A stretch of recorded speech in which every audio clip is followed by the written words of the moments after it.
ভগবান। প্রত্যেক কঠিন পরিস্থিতিতে এই নামই আছে যা আমাদের উপায় দিয়ে থাকে।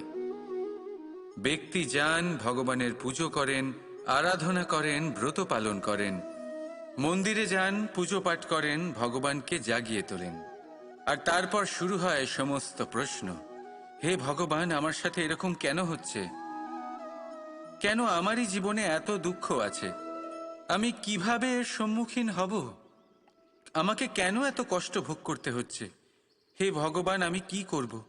আমাকে সাহায্য করুন, কোনো রাস্তা দেখান।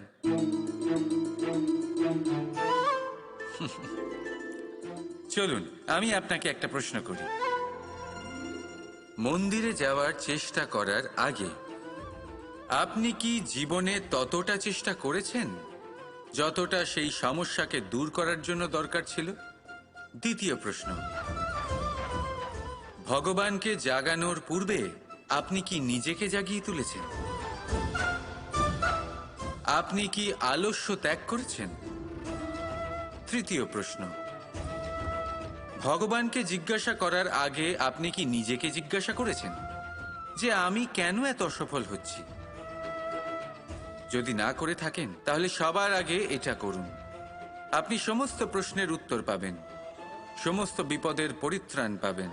অন্য কোথাও নয়, নিজের ভেতরে তাকিয়ে দেখুন।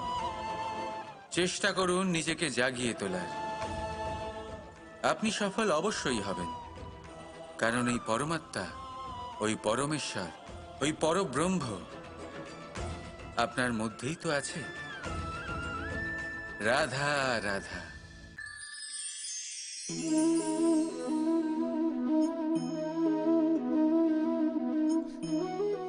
এই শুকনো পাতা দেখতে পাচ্ছেন?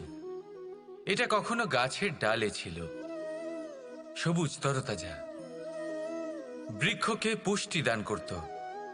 কিন্তু যেই এটা শুকিয়ে গেল, যেই ও পুষ্টি সরবরাহ করা বন্ধ করে দিল, ওকে ফেলে দেওয়া হলো। এবার আপনি বলবেন, এটাই তো হলো সত্যি, এটাই তো হলো সংসারের তিক্ত সত্যি। এই সংসার ততক্ষণ পর্যন্তই আপনাকে নিজের সাথে রাখবে যতক্ষণ আপনি নিজেকে উপযুক্ত বানিয়ে রাখতে পারবেন। আমি এটা বলবো না যে এটা হলো মিথ্যে, কিন্তু এটা অবশ্যই বলবো যে এটা সম্পূর্ণ সত্যি নয়। সম্পূর্ণ সত্যি হলো এটাই যে যদি আপনি চান তাহলে চিরকালের জন্য সংসারকে পুষ্টি দান করতে পারেন, আর চিরকালের জন্য সংসার আপনাকে নিজের সঙ্গে রাখতে পারে। কিভাবে? এই শুকনো পাতার উদাহরণই আপনাকে দিচ্ছি। এই শুকনো পাতা প্রথমে টুকরো হবে, তারপরে বৃষ্টির জলের সাথে গলে যাবে, তারপর সার হবে, তারপর সেই বৃক্ষের গোড়াতেই সমাহিত হবে, একটা নতুন অঙ্কুরকে একটা নতুন জীবন দেবে। তাহলে আপনি ভাবুন, আপনি নিজের জীবনের সাথে কি করতে চান? যদি কখনো আপনি পড়ে যান, অসফল হয়ে থাকেন, তাহলে আপনি কি এই উৎসাহ হারিয়ে ফেলবেন, নাকি আবার উঠে দাঁড়াবেন আর আবার এক নতুন সংসারের রচনা করবেন? সিদ্ধান্ত আপনার।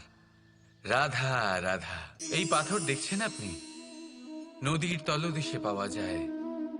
প্রয়াস করতে থাকে যাতে নদীর জল প্রবাহকে আটকাতে পারে। আটকাতে কি পারে? কখনোই নয়, বরং তার ধারালো কোণাগুলো মসৃণ হয়ে যায়। এবার এ থেকে কি শিক্ষা পাওয়া যায়?